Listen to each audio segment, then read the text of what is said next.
Right now, while you're watching this, your baby's brain is being shaped.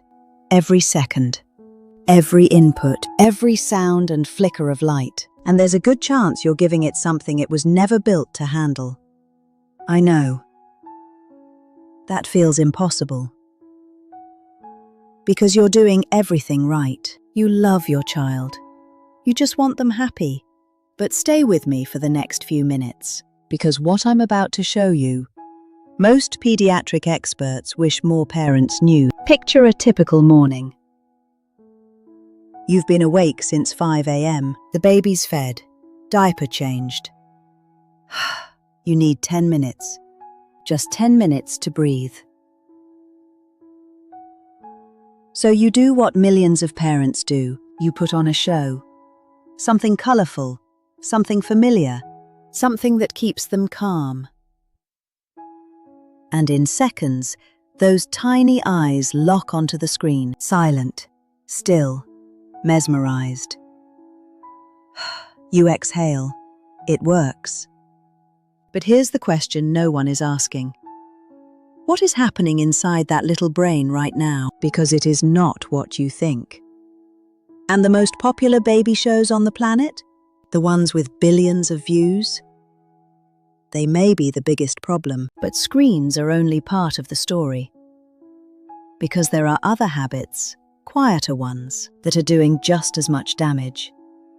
And almost no one talks about them. Let's start with CoComelon, one of the most watched channels on YouTube. Some episodes change scenes every 1 to 3 seconds.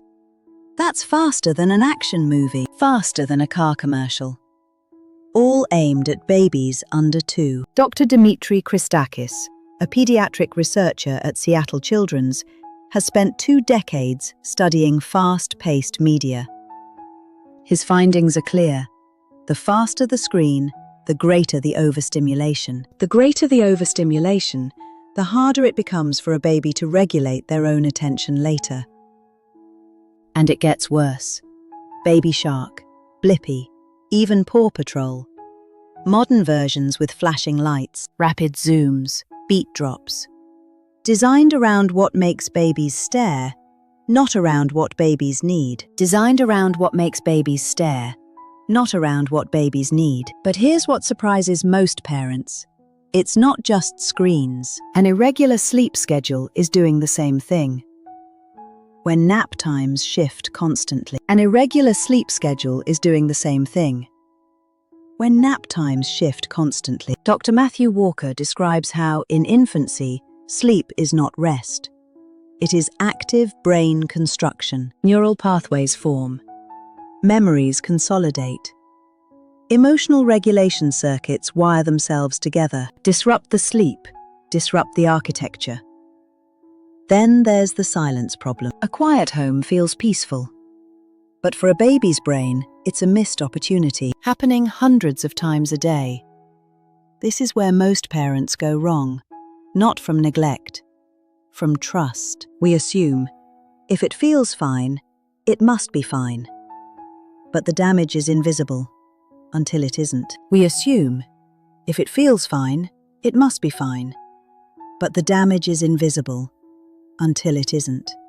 Here's what research tells us. In the first 3 years, a brain creates 1 million connections every second. That is not a metaphor.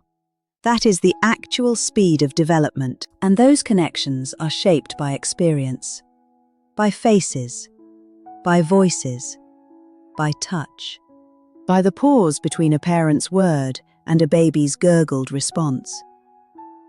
Researchers call this serve and return. You coo, they respond. You smile, they mirror. You talk, they babble back. Dr. Jack Shonkoff describes serve and return as the single most important interaction pattern. When we replace that with a screen, or when we don't respond to babbles, we rob the brain of the stimulation it was designed to receive. Media makes it worse, flooding the brain with dopamine. The same chemical released when adults scroll social media, that hit of excitement. Once the brain gets used to that, real life starts to feel underwhelming, that hit of excitement. Once the brain gets used to that, real life starts to feel underwhelming. Parents often notice it. The crying when the screen turns off, the restlessness during quiet play, the inability to focus for more than 30 seconds. Those are not behavioral problems. Those are signs of a brain calibrated to expect constant high stimulation. The AAP links this to attention difficulties, language delays, and disrupted sleep, all measurable by age 5. But here's what no one tells you. Your baby doesn't love the show. They love the dopamine rush. Dr. Marianne Wolfe describes how the reacting and thinking brains develop on different timelines. Fast media trains the reactive brain, the part that responds to urgency, to novelty, to sensation. But the part that learns to think, to imagine, needs slow input. It needs gaps. It needs boredom. Moments of doing nothing are not wasted time. They are when the brain consolidates. When a baby lives with constant tension, loud arguments, the brain doesn't feel safe enough to grow. When a baby lives with constant tension, loud arguments, the brain doesn't feel safe enough to grow. The hippocampus is especially vulnerable to cortisol. Chronic stress literally reshapes the architecture. A calm home is not a luxury. It is a biological requirement. But here's a deeper insight. A baby's brain has two systems: the limbic emotional center and the prefrontal thinking center. At birth, the limbic system is fully online. The prefrontal cortex won't finish until the mid-20s. Every experience in the first 3 years is wiring those systems together, teaching balance. Fast media hijacks this. A silent home starves it. Chronic stress poisons it. Dr. Jenny Radeski,